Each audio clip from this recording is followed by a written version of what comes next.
Good morning all. എല്ലാ ദിവസവും രാവിലെയുള്ള പ്രീ മാർക്കറ്റ് റിപ്പോർട്ടിലേക്ക് കിടക്കാം. കഴിഞ്ഞ വെള്ളിയാഴ്ച ദിവസം നമുക്ക് കിട്ടിയിരുന്ന ഒരു ന്യൂസ്, നമ്മളുടെ GDP ഡേറ്റ 5.4% ഡിക്ലൈൻ, 5.4% ആണ് വന്നിരുന്നത്. അത് കഴിഞ്ഞ ഒരു 2023 ഫിനാൻഷ്യൽ ഇയറിന് ശേഷം സംഭവിച്ച അല്ലെങ്കിൽ വന്ന ഏറ്റവും കുറഞ്ഞ GDP ഡേറ്റയാണ് എന്നുള്ളതാണ്. പക്ഷേ അതിനോടൊപ്പം തന്നെ ഒരു പോസിറ്റീവ് ന്യൂസ് ഉള്ളത് നമ്മളുടെ GST കളക്ഷൻ 8.5% ഒരു സ്പൈക്കായി എന്നുള്ളതാണ്.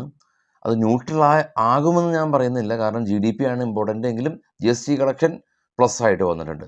അദാനി ഗ്രീൻ ഉൾപ്പെടെയുള്ള ഒരുപാട് കമ്പനീസ്, 3 കമ്പനീസ് FNOയിലേക്ക് വന്നു.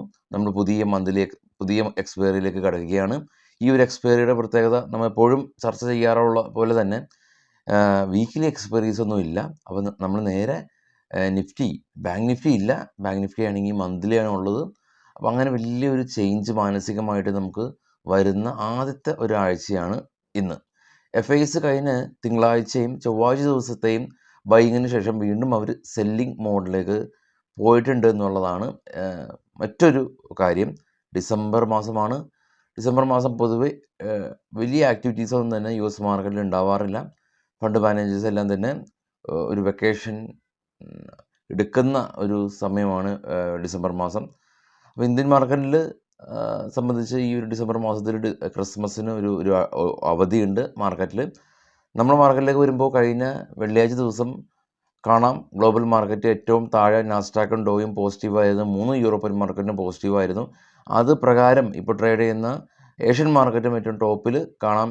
നിക്കിയും ഓസ്ട്രേലിയയും കോസ്പിയും ചൈനയെല്ലാം തന്നെ പോസിറ്റീവായിട്ട് ട്രേഡ് ചെയ്യുന്നുണ്ട്. എന്നാൽ ഡോ ഫ്യൂച്ചർ ഇപ്പോൾ ട്രേഡ് ചെയ്യുന്നത് നെഗറ്റീവാണ്. ഏറ്റവും ടോപ്പിൽ bitcoin 97,000, Brent 72, gold $2,646 per ounce എന്ന നിലയിൽ ട്രേഡ് ചെയ്യുന്നുണ്ട്. US മാർക്കറ്റിൽ ലിസ്റ്റ് ചെയ്ത ഇന്ത്യൻ കമ്പനികളിൽ ഇൻഫോസിസും വിപ്രോയും എല്ലാം തന്നെ സ്ലൈറ്റ്ലി ഇടിഞ്ഞിരുന്നു. HDFCയും ICICI ബാങ്കും സ്ലൈറ്റ്ലി ഇടിവ് രേഖപ്പെടുത്തിയിരുന്നു. ഇനി നമുക്ക് കുറച്ച് സ്റ്റോക്കുകളുടെ വാർത്തകളിലേക്ക് വരാം.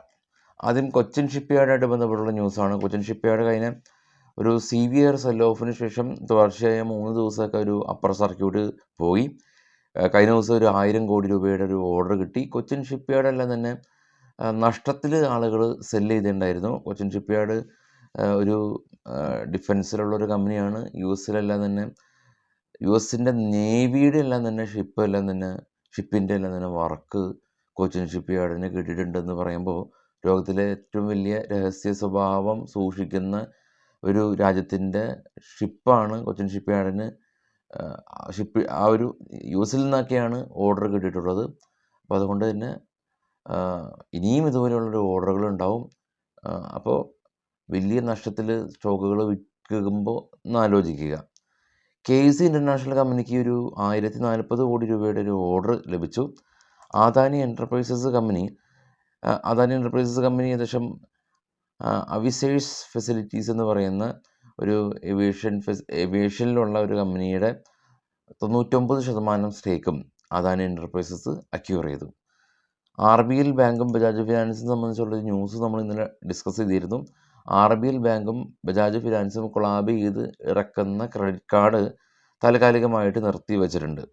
ബയോകോൺ കമ്പനി ഫാർമ സെക്ടറിലുള്ള കമ്പനിയാണ്. ഇവരുടെ പുതിയ മെഡിസിന് USലെ ഡ്രഗ് കൺട്രോൾ അതോറിറ്റിയുടെ അംഗീകാരം ലഭിച്ചു.